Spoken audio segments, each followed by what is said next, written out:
What's going on? RSSavage here, back with another Runescape video, and hope you guys are having a great day so far. Today I'm making a guide showing how food and healing works in RuneScape 3, and to get things started off, I decided to include the Swordfish in my first slot because this piece of food will heal you the most if you are a free-to-play player or a player that doesn't have a membership.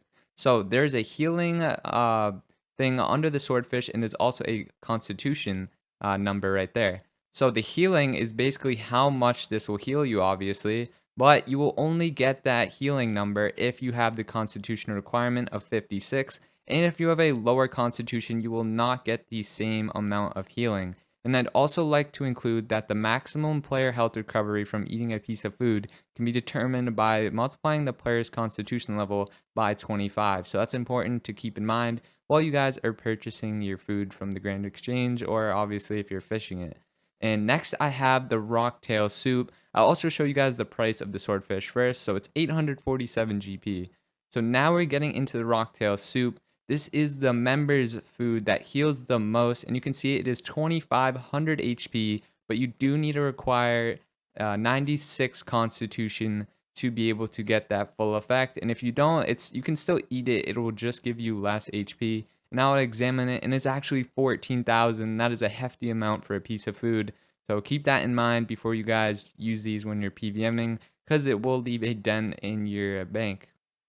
Now I have a few more food options for you guys to check out right here. We're going to be starting out with the monkfish. 1600 is how much it heals, but you do need a constitution of 64, and here is the price of that. Then we got the beltfish. I usually use this the most in my PVM because it is pretty cheap, as you can see. 710 GP. Monkfish is a little bit more expensive, but you can see that the beltfish does heal more, so it's actually surprising why it is cheaper.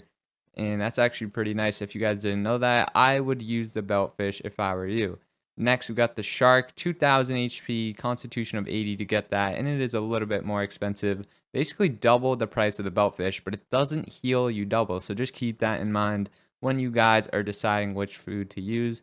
Then we got the manta ray, 2275, constitution of 91 to get the full benefit. It's actually a little bit more expensive. You can see the more it heals you, obviously, the more expensive it will be. And another thing to keep in mind is when you're eating food, you will be losing 10% adrenaline every time you eat one piece of food.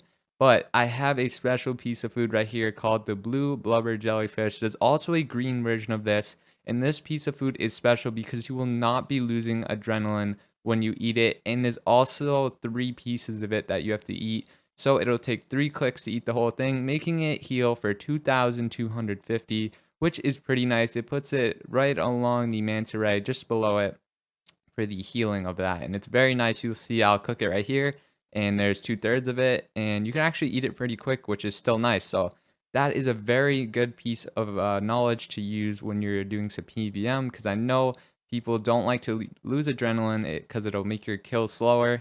And that's why a lot of people like to use those. And they also decide to use sailfish because it does heal for 2400, and it's not too expensive. It's half the price of the rocktail soup, but it still heals 100 less. So people usually go with sailfish and blue blubberfish when they're PVMing. And the last thing I'd like to include is the eat food ability. I'll show you guys how to get that. Come over to your ability thing right here on your ribbon and head over to defense, and you'll find the constitution one. And here is the ability. You can just drag it over to your action bar like this, right click it and hit a custom keybind and set it to any keybind that you would like. You don't necessarily need a keybind. I just prefer mine, and I made mine X, as you can see. So all you have to do is hit X, and it will basically take the first piece of food in your backpack, as you can see right there. There's also a way to just drag your food on here. You can click it or set a keybind, but I prefer having this basic ability so you don't have to have a certain piece of food. You can just always switch up your food if you would like. And that's going to be it for this video. Thank you guys for watching. If you guys haven't already followed me on Instagram, Twitter, TikTok, or Twitch, I will leave those links in the description below if you guys would like to follow me there. And that's going to be it. Make sure you guys like, comment, and subscribe, and I'll see you in the next video.